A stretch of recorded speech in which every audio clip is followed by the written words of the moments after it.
Hello, my name is Ash, a counselor in training. This is my Relatable study podcast for individuals who need help studying for their NCE, CPCE, and other related counseling exams.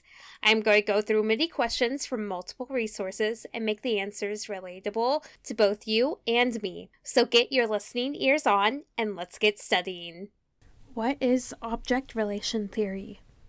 Object relation theory asserts that the ego develops attachment relationships with internal and external objects. For example, a person's early relationship with a partner or with objects. This can include pets, cars, homes, books, etc. And it may lead to frustration or rejection, which forms the basis of personality.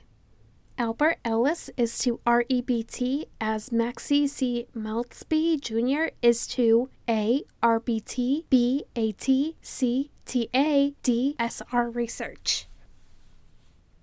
The answer is A. Maltzby is to RBT. He is the founder of rational behavior therapy. He also explored emotional and behavioral self-management. What is placating in family communication? Placating is the role played by some people in reaction to threat or stress within the family. The placating person will react to internal stresses by trying to please others in irrational ways. For example, a mother might try to placate her disobedient and rude children by offering candy, food, or other presents on the condition that they stop certain behaviors.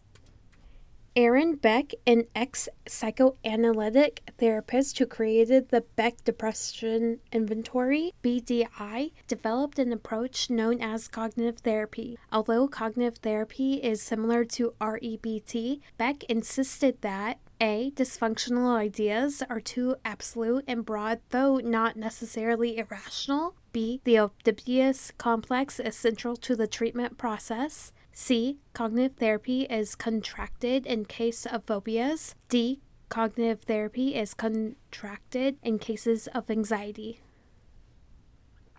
The answer is A. Beck insisted that dysfunctional ideas are too absolute and broad, though not necessarily irrational. In many research studies, irrational beliefs are expressed as absolutes and demands or musts. This can include I cannot, I can't, which results in ongoing dysfunction. Even though it may not necessarily be irrational, individuals could continue to be thinking, I can't do this, I cannot do X thing, so on and so forth. I would recommend doing your own research because this is very broad into what Beck insisted that dysfunctional ideas are too absolute and broad, though not necessarily irrational. Do more research on this one.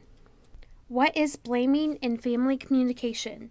Blaming is the act of pointing outward when there is an issue that creates stress. Usually the blamer thinks that they are very angry and it's your fault. Depending on the situation or scenario, they will often blame another person rather than taking the blame for themselves. And it causes dysfunction, arguments, and tension within the family unit.